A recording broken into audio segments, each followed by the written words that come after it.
Thank you very much. It is so good to listen to those who set the tone. And if I may, as one of the grandmothers in this audience, actually we grandmothers, we feel very strong sense of urgency that there has to be change for the sake of our grandchildren. So what is happening in the world? Profound shifts. The global economic system is being reset in multiple ways. Geopolitics looms large over international economic relations. New technologies offer tremendous opportunities, but also risks, including the risks of countries falling further behind. And we are in the context of highly uneven population growth across the world. Reshaping global trade, reshaping investment is also creating exceptionally high uncertainty, and that is hanging like a heavy cloud over consumers and investors. We face this world hamstrung in two ways, and we heard some about it. First, after years of shock after shock, global public debt is going to reach about 100% of GDP by the end of this decade. And it denies many countries the fiscal space they need to absorb future shocks and to attend to the pressing needs of their populations.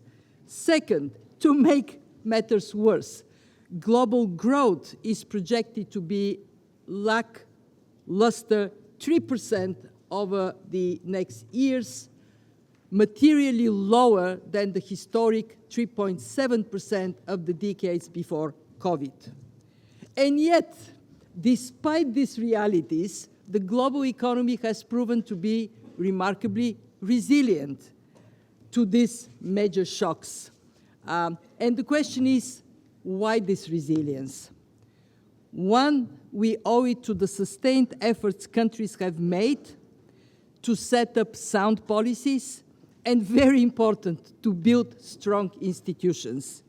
Two, we owe it to the adaptive power of private sector with its capacity to innovate and adjust to change.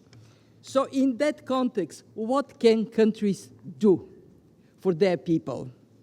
The short answer is get your house in best possible order.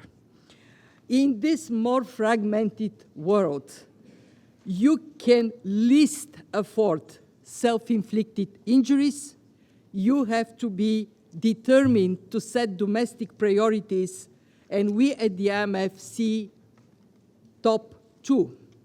First, act decisively to put your debt on a sustainable path, flat or downward, and rebuild policy space. That means budget consolidation, hard to do. People get easily accustomed to public spending going up, and it is very hard to get it down. But down it must go. And also raise more revenues. There are still countries where tax to GDP is below 15%. Need not be this way.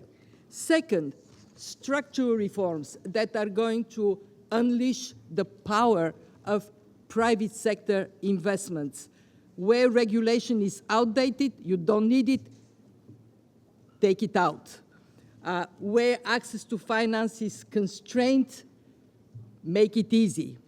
And think of property rights security, because then people have the confidence to invest. Now, doing all this need not be countries doing it alone. We need each other. And we have the institutions that are there to support you. At the IMF, we are determined to continue to play a very constructive role and support financially our members, especially lower-income countries. We have 50 programs. 50 of our members benefit from those programs. more than half are low-income and fragile states. And I'm proud to say that we have strengthened our capacity to lend to low-income countries by doubling the lending of the Poverty Reduction and Growth Trust while restoring a self-sustained model. I also am very determined that we would continue to do more on the debt front. We have set together with the World Bank the Global Sovereign Debt Roundtable. It has produced finally a playbook for debt restructuring. Play by the book, things can get much better faster. And let me say, I'm totally on the page of institutions. The world is changing, institutions have to change. And we see this as our moral responsibility. Last year, we added a third chair on our board for Sub-Saharan Africa to increase the voice of Sub-Saharan Africa, and we know we have to do more. Together, Madam President, together we can do well for our children. Thank you.